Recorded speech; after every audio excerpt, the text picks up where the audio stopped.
In today's episode, we uncover James's story and we get to see how he became the musician that he is today through his battles with addiction and the way that he's been brought up. James really gets into what makes James Deacon James Deacon.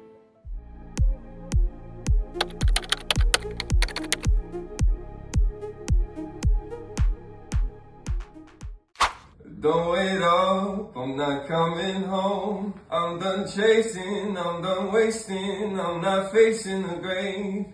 Don't look down, keep moving on. It's destiny, ready to be won. I'm gonna leave this town. It's not for me. The ground is breaking, heads are shaking. It's my awakening. Lord, help me not giving up. I'm not living up. Lord, help me not giving up. James, who were you in high school? Oh no. I was not a good guy. I was not a nice person. I was bullied quite a lot because I was the music kid, so I spent most of my time with headphones in the music department. I was also on like a music scholarship, so I had a lot of requirements that were like thought of me from the school. So they were like, "Yo, you have to be in the orchestra, choir, do a million music related things," which at the time felt like such a chore, and I'd really disliked it. So I was not in the best sort of space mentally. And then because I got bullied a lot, I was just really abrasive and mean. And yeah, like actually my business partner now was in school with me. He was the year below me. And when we met after school, he literally told me, but when he heard I was coming to the bar, he was like, "Oh no, not that guy." So yeah, I was that guy. I was not at all a good person. You didn't like who you were in Not high at school. all. I didn't like who I was, and I don't think anyone else liked who I was either. But I was good at music, so I had that at least, I guess. So you were quite talented from a young age, but there's a lot of people that are talented, whether it's as a musician or, Whatever it may be. whatever it may be. But how did you now turn that passion into like something that you knew you were going to do for the rest of your life? I ended up kind of realizing that music was the only option for me. It was like the only thing that I knew I could do to a level where I'd been like put in situations where I had to compete almost against other people who did it, and I could see that I had a fighting chance kind of thing. And then also it was the only thing that I actually enjoyed doing. So I was like, if I have to choose a career path, it's gonna be music. And also I've always been the kind of person that like I don't really care about convention. Like if somebody tells me you have to, this is the way you need to do things and do it like this, I've never saw the benefit in that, and I've never saw myself fitting in that sort of. It's almost like, I know it's ironic and so overplayed as a analogy, but like the Matrix thing, like being plugged into the Matrix, I've never seen myself as being that. It's like I was born without the plug in, and I always just saw like anybody who was getting, it felt like people were getting fooled into doing things a certain way, and I'm like, well, why does that not appeal to me? Why does my brain work differently to that? So I just always felt like different. I think there was also fed into the fact that I was like, fed into like the whole not having friends thing. It was like, I feel different, so I don't want to do things that way. And yeah, basically ended up going to uni for music, and then realizing super quickly that like studying music was not it, because they were trying to make me a music teacher, not make me a better musician, or like teach me how the industry works or how to make money from music or anything like that, which is what I thought it would be. It was more like, no, we're going to do some stuff that you'd already done in school, because I was way ahead of a lot of people in school. So I'd already done a lot of the stuff that I did when I got to uni. So I'm like, they're reteaching me things. And then the stuff I didn't know was like how to teach music to a kid. And I'm like, that's not my interest. That's not for me. So I just immediately started drinking excessively, just because I was like, I was out of the house. I could do what I want. And I was like, I was despondent and feeling like super low motivation. So I was just like, yeah, I'm just going to not go to lectures. And there was a bar on campus and the beer was cheap. So I was like, cool, I'm just going to work and spend all my money on alcohol. And that's when that was first year. Well, yeah, pretty much. I feel like that happens after school to a lot of people, though. For sure, yeah. Especially, like you say, people who feel a little bit ostracized, they feel a little bit left out. Yeah. Then after school, they're like, okay, I've got freedom. I don't have my parents giving me gears anymore. Mm, Like, now I can be me and just no see what rules. happens. No Yeah. rules. Did you maybe have that a little bit? A Being hundred teased as a kid? percent. Oh, 100%. Like I think I started drinking when I was about, I'd say about like 14 was when I got drunk for the first time. And it was like this like there was a dark room in my brain, and like all of a sudden someone flicked the light on, and inside that room was all the stuff I'd always wanted to have. And that was what drinking became for me. It was like I've now like this is how I've always wanted to feel. The like confident, what? I can have a couple of these liquid things, and then all of a sudden I don't care what people think about me. What is this magic? So I started doing that all the time. And then smoking cigarettes came hand in hand. And then it was also like it fed into like I wanted to be a badass. I really just wanted people to be like afraid of me. I don't know why. Maybe it's a skinny guy thing, but like I've always been skinny and small, and I just wanted people to be like fear me, you know. But like they wouldn't, because I'm not like an intimidating presence. So I basically went ahead and decided like, okay, alcohol is it. It's the one. And then all the way through school was drinking. So like I always remember like the only thing I looked forward to at the end of a week was like Friday, because then I could like convince my parents to let me drive my bike to the shops, and I'd be like, I just got to get a phone charger. And they're like, didn't you get a phone charger last week Thursday? I'm like, yeah, it broke. I'm gonna go get another one. I'll get a better one this time so it doesn't break again. And then, or like, for my toothbrush, I need one of those. And then they were like, okay, cool. My parents are also older, and I'm the youngest of four. So, like, by the time I got to being in high school, my parents were kind of like, let him do whatever. It's fine. We got three successful ones. Just let him do what he wants. So then yeah, would go and get like rat face drunk. And my go to spot was the car wash at the gas station. It was like a Caltex up the road from my house. So I go to the Checkers, buy like a 12 pack of Black Labels. This is at like 15. And I had my brother's fake ID. It was his real ID, but it was fake for me. But we look very similar. And like, I don't know what those cashiers were doing, because I looked 15 and the ID said I was 27. So wasn't even like I was an 18-year-old. No, it was like 27. Like I was born in the 80s or something. And like they were like, yeah, seems legit. Take your 12 pack. So I was thank you. And then yeah, and it was like a weekly thing. And then I would just go sit at the gas station and smoke cigarettes and get drunk. Like no, there was before doom scrolling and stuff. So I didn't have a phone that had like internet. I had like a Nokia, and I would just like sit at the gas station and watch cars go by and get drunk. And then I would just like think about things. And then sometimes I started bringing a notebook and I would write songs and stuff. But yeah, so alcohol became like a big deal for me. And then when I got to like I also like went to Oppie Koppie when I was like 15, 16, 17, 18. I remember making a PowerPoint presentation to convince my parents to let me go to Oppie, because they were like, not under any circumstances, you're 15, you're not going to Oppie, you're not even allowed to. And I was like, but all my friends are going to go. None of my friends were going. I had no friends. I was like, but all my friends, literally everybody, like Timmy and Jojo and Bing Bong, like none of these people existed. But they were like, yeah, definitely those people are going. And I was like, look, if their parents said yes, then why are you guys being so like hectic and not letting me go?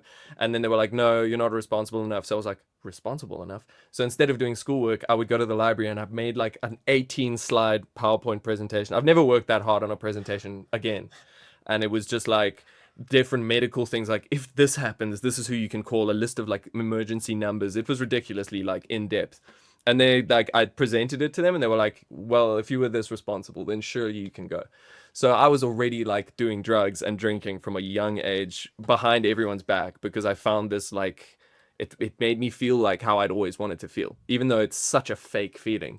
I didn't get it at that point. It was just something I was yearning for. I lived in Joburg, so I ended up getting an apartment in Pretoria, like right next to the uni, so I could walk everywhere. And that was like ultimate freedom. It was like Oppie Koppie every day. Like there's no one to tell me I can't do whatever the hell I want. So I did whatever the hell I want, and that was not the hell that I wanted was not good. So yeah, it ended up being like just super physically and emotionally detrimental, and I like lost a lot of relationships and started getting into like a habit of daily drinking. So like my go-to was like 8 a.m. on a Monday. I would be drinking like 3 shots of Johnny Walker, and the rest of, like I would take like a long drinking glass and about that much Johnny Walker, and the rest with Sprite, That was my morning drink. And then I would drink like 5 or 6 of those. And then I would be like, by like 5 p.m., I would like absolutely trashed, wasted. And then I would go out and have beers with like my few uni friends.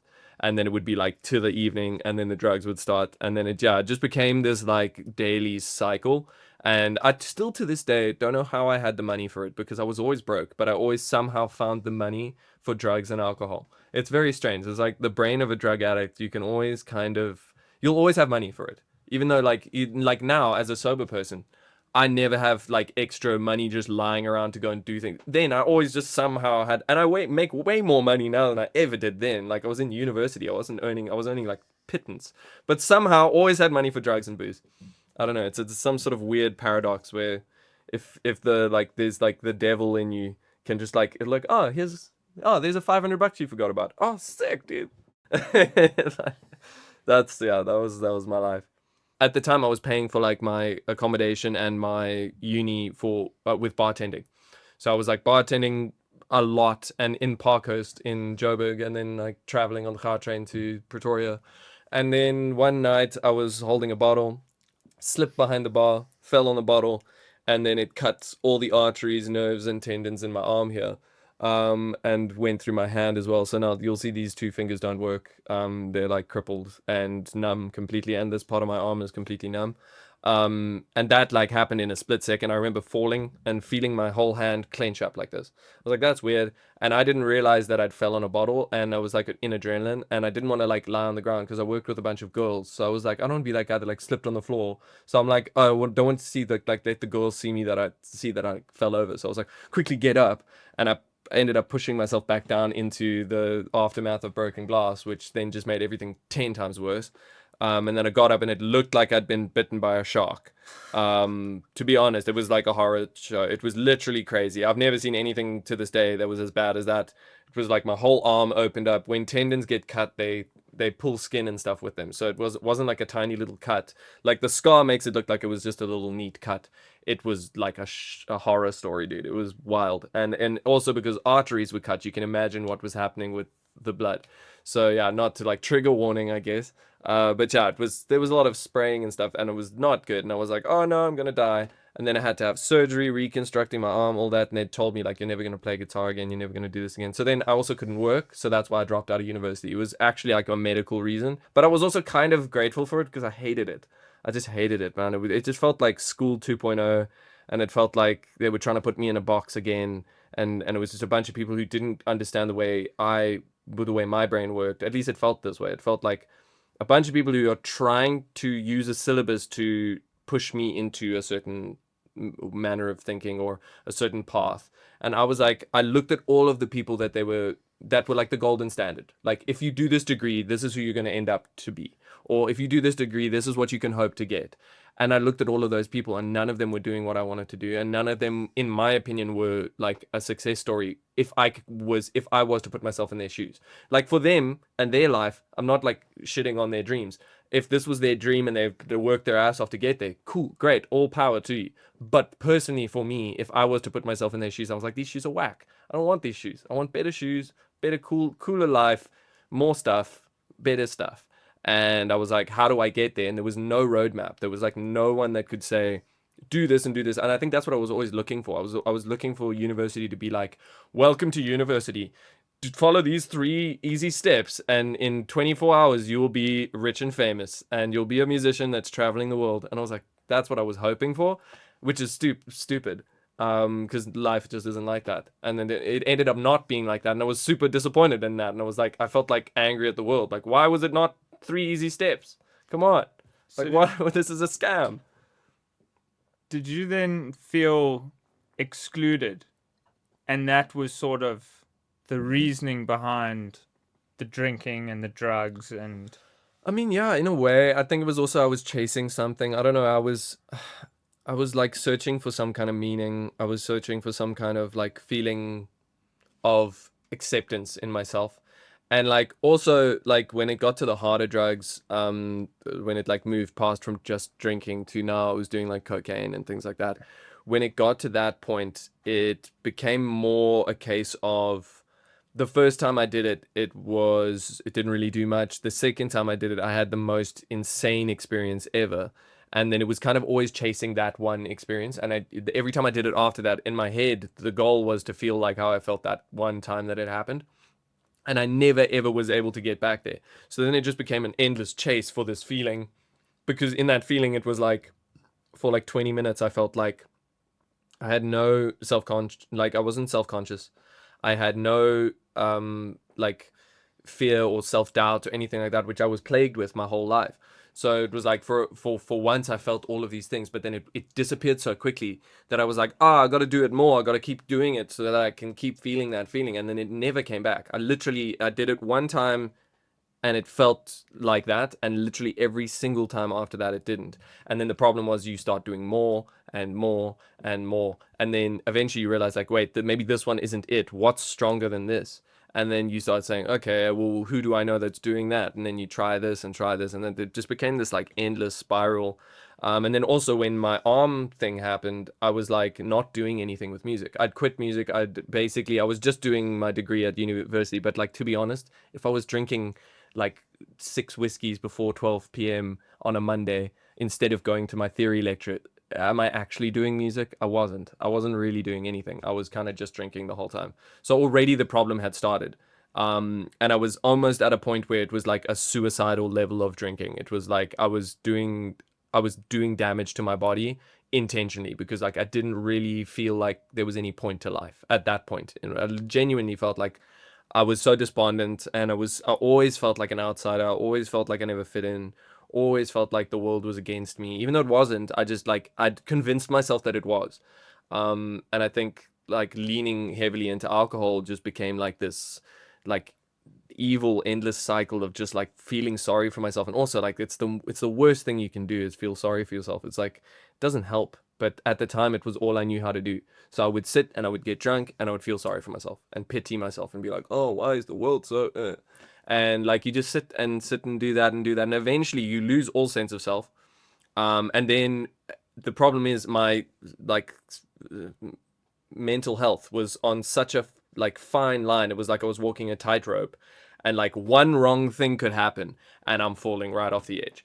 And then when I fell on this bottle, it was like, okay, so now I can't work, I can't make money, I can't tie my own shoelaces, I can't go to the bathroom on my own. Like I was so right-handed. I had to literally like get people's help for everything that you can imagine.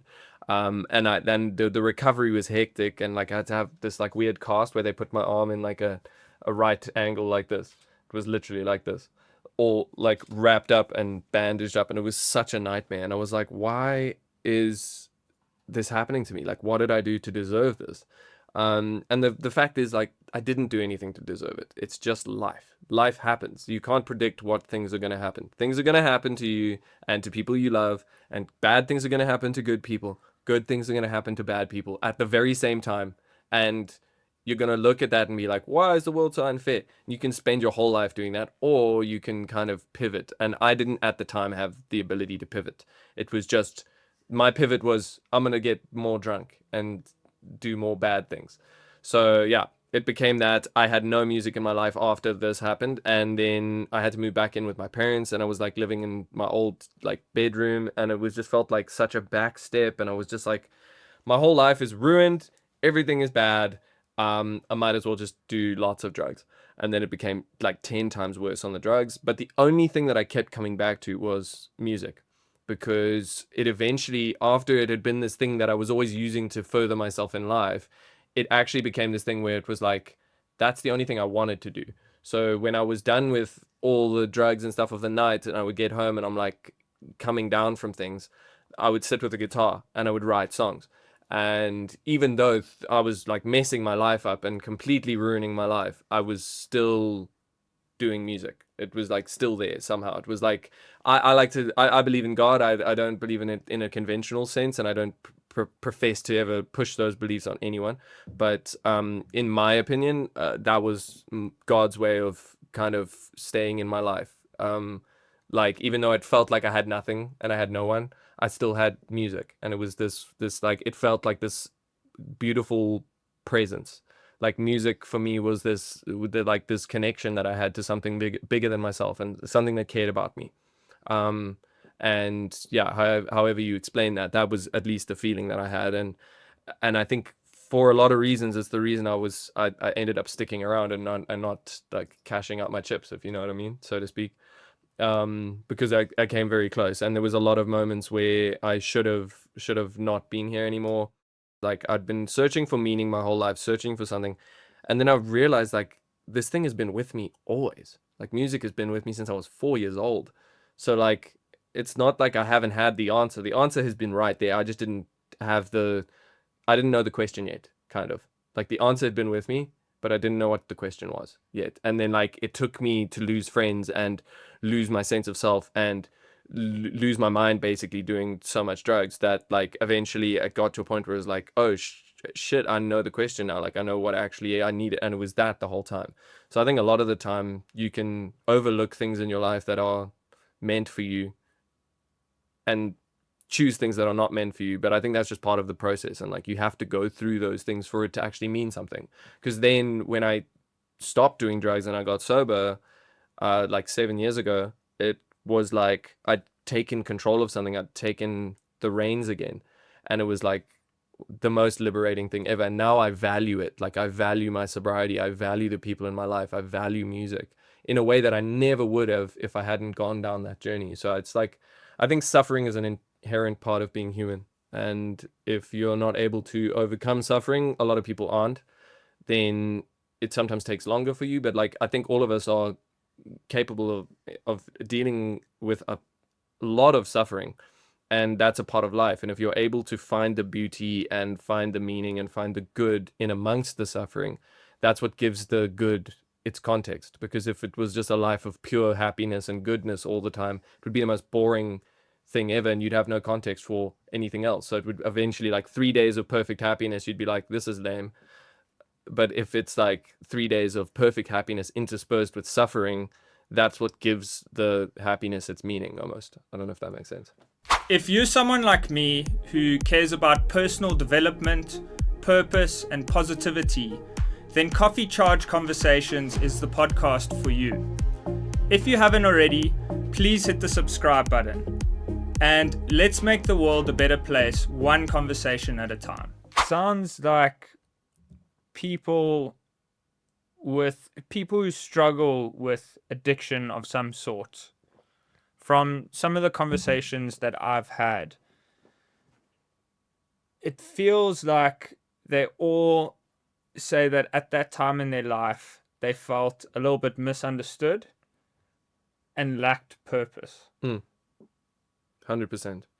Yeah, I genuinely felt like there was no real point in me being around. Like I didn't bring any value to anyone's life.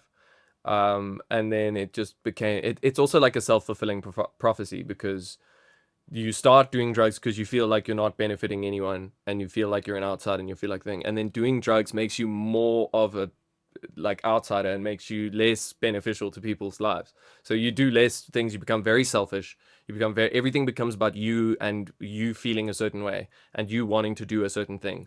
And then literally the way I got sober was I called my mom and dad and I said, look, I'm not going to tell you guys because I'd hidden a lot of things from them, so they didn't know the extent of things. But I was like, look guys, I'm an alcoholic, was what I told them. I was also a drug addict, but I was just like, I'm an alcoholic, and I know that's weird for you guys to hear, but I need you to please help me. I need you guys to like basically lock me in my room and bring me food and water for like, I need like 3 to 4 weeks. I thought that was enough. It ended up being more like 2 months, but I basically stayed in a small room for about 2 months, just eating food, drinking water. I didn't have internet, and I just had musical instruments. So I had like microphones, guitars, loop pedal, amplifier, and I just made music literally for like 2 months. I just locked myself in, and that's how I got sober. It was like music camp for drug addicts. Musical recovery, I'll call it. And that would obviously not work for everybody. It was a very personal thing, and it's what I decided I needed. And that's in my opinion, getting sober with anything in your life, I think unless you in your heart make the decision that you want it, never work. You can take your loved one who's using drugs and you can see they're using drugs and you're saying, oh, we got to fix your life, we want to help you, like, let me take you under my wing and let me like fix your life for you, it will never work. It works 0 times. If you take someone and force them into rehab, force them into programs, unless somewhere deep in their heart they accept that and they say, it comes from them that they want to get better, that's the only way that it will actually work. Otherwise, you're literally fighting a losing battle. It gets to a point where the substances kind of override that, and it becomes only about that. It's like there's no care or consideration for anything other than that. So yeah, it basically, it ruled my life for such a long time that the only way that I was able to get better was make that decision in my heart. I need to get better. I'm done with this stuff. And I needed to actually physically stop myself. So like lock myself in a room. And yeah, music was everything. I wrote and wrote and wrote and wrote and wrote and wrote and wrote. And all of the things, all of the demons, all of the bad things, I just wrote it out. A lot of therapists will tell, like, non-songwriters will tell, that like therapists will tell anyone that like a very positive therapeutic technique is to sit with a journal and write about the things you're feeling. Or like if you're feeling overwhelmed, you're feeling anxious, make a list of things. Or like if you're worried about a problem, make a list of pros and cons. Or you're making a decision, make a list of pros and cons. And I started doing that inherently, but just like through songs. And then it's also still to this day, like if I'm having a problem, I whip out a piece of paper and a pen. I'm old fashioned like that. And I'll write like an actual physical list of things, pros, cons. Why am I feeling anxious? What are the list of things that are making me think? What are the things that are in my control? What are the things that are out of my control? I just was doing that already. I never like went to a therapist and they told me to do it. I was just kind of, it felt right to do that. And I think it was through songwriting that I learned to do that, because songwriting was just me dumping all of my thoughts out and trying to make them rhyme, which is kind of different. But now, like if you're writing a list, you don't necessarily need them to rhyme. But if it's a song, a lot of the time it needs to rhyme. So yeah, it was basically just me like writing out therapy stuff in the form of songs. And yeah, and then one day I was just like, I think I'm ready. And I opened the door and I was like, cool. And my parents were like, welcome back. And I was like, great. And then I went and got a job and yeah, just basically try to get my life together again. And I decided not to go back to university. I decided like, also it kind of made me realize like, yo, I'm done with all of this stuff. I'm done with feeling sorry for myself. I'm done with making excuses. I'm done with escaping through substances. I'm done with... there's enough beauty and incredible stuff in the world and people and like amazing things. There is enough of that we don't need... I personally don't need substances to feel worthy or feel like there's meaning to life.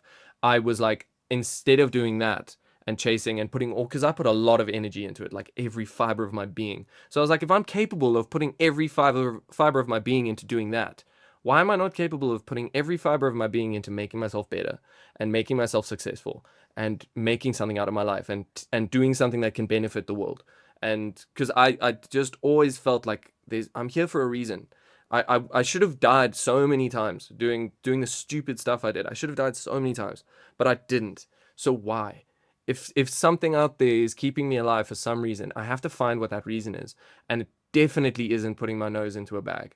100% it's not. And every time I do that, it pulls me further and further away from that light, and it pulls me further and further away from that purpose. And when I made that decision, I made that realization, I just said, okay, cool. Then I'm going to channel all that energy in that, because I'm an addict. So I get addicted to things and I get like obsessive about things. And I'm like, I'm very intense about things. So why can't I use that to my benefit? It's like the superpower. So I was like, instead of looking, it's like the same thing as like having ADHD. You can think like, oh no, my brain doesn't work good. No, your brain works differently. So if you find a way to channel that into positive ways, there are ways to make it a superpower. Same thing as autism. I know people with like very severe autism who, if you took a person that doesn't know anything about autism and showed them the things that a person with that severe level of autism goes through, they would be like, that's impossible. No, I could never deal with that. I could never do that. But actually, those people with that severe autism are actually incredibly intelligent, incredibly like intuitive, and sometimes are better at so many things than a person who doesn't have any isn't neurodivergent at all. So you look at those things and you're like, all of these things that you can look at as the worst possible thing or a terrible disadvantage is not. It's not. It's how you view it. It's how you perceive it. And it's how you use those negative things and convert them into positive things. That's what, in my opinion, that's what life is all about. Like, it's like finding the good in amongst all the bad and using the bad as a contextual aid to make those good things feel like they were worth something. So taking a weakness or something that you're ashamed of and looking at, like you said, the pros and cons, looking at the good part of the situation, how you can turn that thing that you've perceived as a weakness as a strength. 100%. Yeah, 100%. It's, yeah, because like in the end of the day, you can look at it like a weakness. Cool, you could. But then it just falls back into the whole self-pitying, like, well, boo-hoo me. Oh, I'm so weak. No, actually, what's the point in seeing it like that? Because you're the one that defines the perception of your life. Like, your life is not defined by the things around you. It's what's going on in here. You're the one that controls that. Like, and if you think of life as like, yes, you have all your memories and the things that you're gonna do and the things that you want to do, but like if you boil it down, what is life? Life is right now. Like right now, what we're doing right here, it's what we can see and it's what we can perceive and it's what's in your head right now. That's what actual life is. All the rest of that stuff is supplementary and it comes after and before and all that. But like realistically, you can control that. So it's a lot more manageable if you think about it that way. And then you can take your things and be like, oh, well, I broke my leg. It's the worst thing ever. Now I can't walk. But you could say, oh, it's given me 2 months or 3 months while I'm recovering that I can read those books that I was supposed to read or do this that I was supposed to do. Or like, yeah, there's always a way to look at it in a different way. And I feel like it's not like ignorant optimism almost, like, because it can be, you can just be like, just optimistic about everything and stuff. And obviously I'm not. I'm super pessimistic and anxious and all that stuff. I'm not perfect, but I feel like there's the best way to live life, in my opinion, as far as I've figured out so far. And it may not be the case for everybody.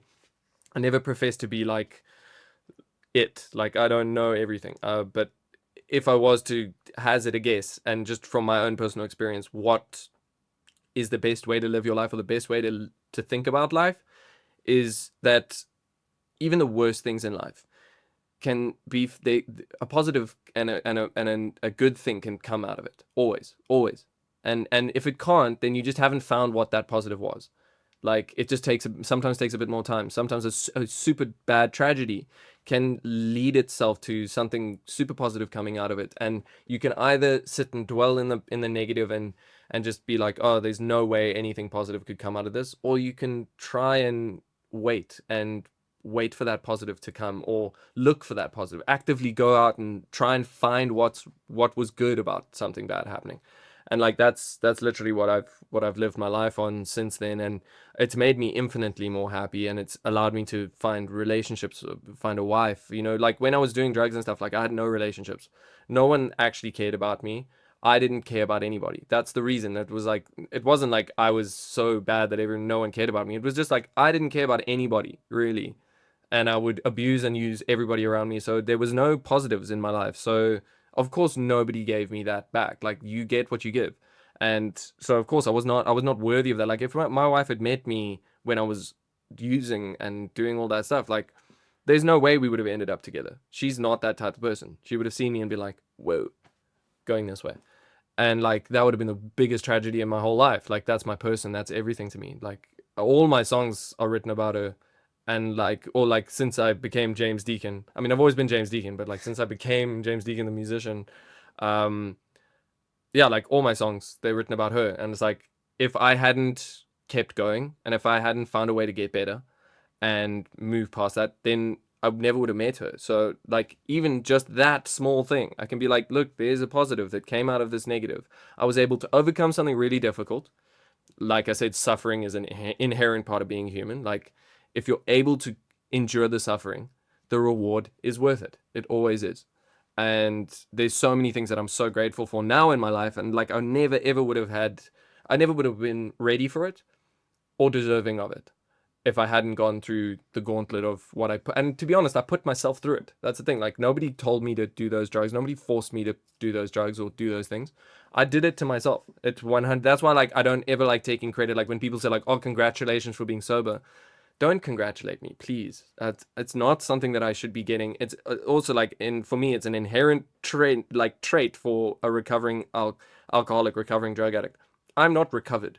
I'm not sober. I'm recovering. I will always be recovering. It is something that I fight every single day. It's something that I have to choose not to do every single day. And I don't want credit for it. It's not something that I should be getting credit for. It's like you don't shoot someone in the head and then, like, after that repent for it and be like, I'm so sorry, and you go to jail, and then you come out and then everyone's like, well done for going to jail. Oh, good job. You did so well. Oh, what a legend. We're so proud of you for like, no, you still did the thing. Like, I did the bad thing. So like, I don't deserve credit for stopping doing the bad thing. That's you know. But you also can't you can't live in that shame. And It's not so much shame. Like, I'm not ashamed. I'm proud of where I am, and I'm proud of where I've come to. But I look at it as like a part of my journey. It was an important part of my journey. I wouldn't trade it for the world. If I could go back, I would do things exactly the same way because I love who I am now. And it's taken me a long time to be able to say that. It sounds so cringy and corny, but like I genuinely love who I am now. Like, I love where I am. I love the life that I've got, the mind that I've got, all of that. And I wouldn't have any of that if I hadn't gone through all that. Like, I would be a very bland, boring person if I hadn't gone through all that stuff. And I would have a lot less things to write songs about if I hadn't had all of these weird experiences and crazy things. And like, yeah, that was part of my journey. I'm also very stubborn. Like, I have to learn things the hard way. So like, of course I had to go through all of this stuff. That's just who I am. But what I'm saying is, like, I don't want to be getting credit. For me, I don't need the pat on the back. For me, already the pat on the back is that I'm here. I'm sitting here right now with you having this conversation. That for me is the reward. I've already gotten the good that came from the bad. So I don't necessarily ever want people to be like, "Oh, well done, we're so proud of you."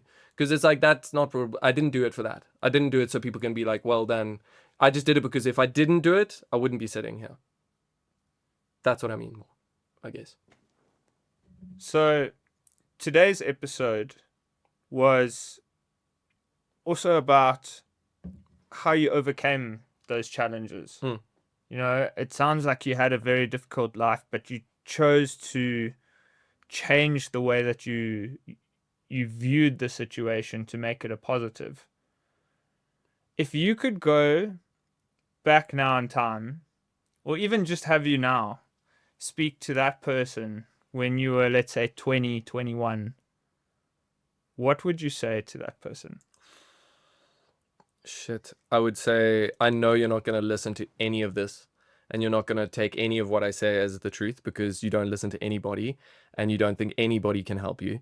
You don't think anybody knows what it's like to be you or what it's like to be inside your brain, but I do because I am you. Um, and don't worry, things will work out. Just keep going. It doesn't matter what bad things come your way. Stay true to your heart. Stay true to what you know to be good and to be bad. I know you've done bad things and you will do more bad things, but you'll never do something that will hurt a person. You'll never abuse a woman. You'll never abuse a child or abuse a person or hurt a person. There are limits to the bad that you will do, and most of the bad that you're going to do is to yourself, and that's tragic and sucks, but it's the only way that you learn. So keep doing it because you need to learn those lessons so that you can be ready for the challenges and lessons that are going to come in life, because it's not going to end. It's not like you're going to get better and then life is peachy and creams. It's not. It's going to get worse. And then there's going to be days when you don't want to get up out of bed, and that'll keep coming. So know that. And right now you are getting strong. You're building the muscles so that you're able to keep going. So yeah, I'd say just keep going. You idiot. And what do you love most? This is my final question for you today. Yeah. What do you love most about being James Deacon now?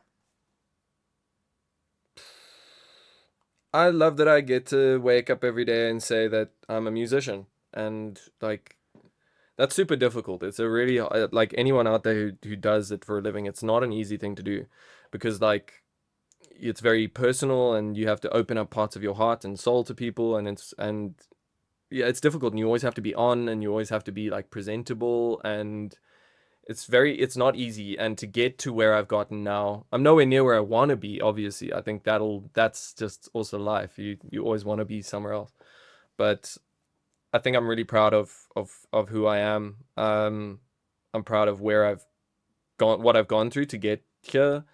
And yeah, I'm grateful for the people in my life, the family that stuck by me, the the team of people I get to work with on a daily basis doing music. And yeah, I think it's super weird for me because like I've always had self-confidence issues, but now I've kind of overcome those, and now I'm able to like speak on camera and perform on stages and stuff. And I have to say, like, it's the biggest blessing in the world to be able to make music and write songs and take my experience and try and help people with it. And yeah, I think that's the biggest thing. I'm just grateful that I get to do what I do, and I'm grateful that I get to share what God gave me with the world. And like, I do believe that I was given a talent from God, and it's my duty to share that with the world, in whatever way, shape, or form He deems necessary. And that's the journey I'm on. So yeah. If you enjoyed this episode, please go like and subscribe, Coffee Charge Conversations, and hopefully we can bring you more conversations just like this one about purpose, personal development, and positivity.